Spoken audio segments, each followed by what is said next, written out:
మనకి 2011 ఓడే world cup మన ఇండియన్ టీం గెలిచిందంటే దానికి మెయిన్ రీజన్ ఎవరు? యువరాజ్ సింగే కదా. మరి బ్యాటింగ్లో చూసుకుంటే 362 రన్స్ చేశాడు, బౌలింగ్లో చూసుకుంటే 15 వికెట్స్ తీశాడు.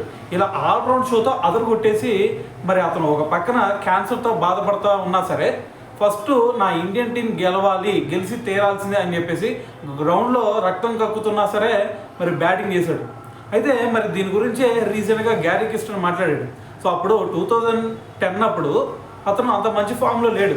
సో ఫామ్లో లేకపోయినా సరే ఎంఎస్ ధోని అలాగే గ్యారీ కిస్టన్ వీళ్ళిద్దరూ కూడా సెలెక్టర్స్ని ఒప్పించి మరి ఎట్టి పరిస్థితుల్లో మాకు యువరాజ్ సింగ్ కావాల్సిందే ఈ వరల్డ్ కప్కి అని చెప్పేసి వాళ్ళిద్దరూ సెలెక్టర్స్ని ఒప్పించి మరి టీంలో తీసుకున్నారంట. సో మరి టీంలో తీసుకున్న తర్వాత అతను మన నమ్మకాన్ని నిలబెట్టాడు. సో మరి ఇప్పటికి కూడా దేవుడికి థ్యాంక్స్ చెప్పుకుంటాను అని చెప్పేసి గ్యారీ కిస్టన్ అయితే యువరాజ్ సింగ్ గురించి మాట్లాడటం జరిగిందనమాట. అయితే దీని అంతటికి కూడా ఆపోజిట్గా మరి యువరాజ్ సింగ్ గారు, అదే యువరాజ్ సింగ్ వాళ్ళ ఫాదర్, సో యువరాజ్ సింగ్ గారు ఇప్పుడు కూడా ఎంఎస్ ధోని మా కుమారుడికి లైఫ్ ఆగమైపోవడానికి ఎంఎస్ ధోని కారణం, యువరాజ్ సింగ్ లైఫ్ అంతా ఆగం చేశాడని చెప్పేసి ఇప్పుడు కూడా ఆయన విమర్శిస్తూ ఉంటాడు. మరి 2011 ఓడే వరల్డ్ కప్లో మరి తీసుకోవడానికి వన్ ఆఫ్ ద రీజన్ మరి ఎంఎస్ ధోని అని చెప్పేసి గ్యారీ కిస్టన్ కూడా మాట్లాడటం జరిగిందనమాట.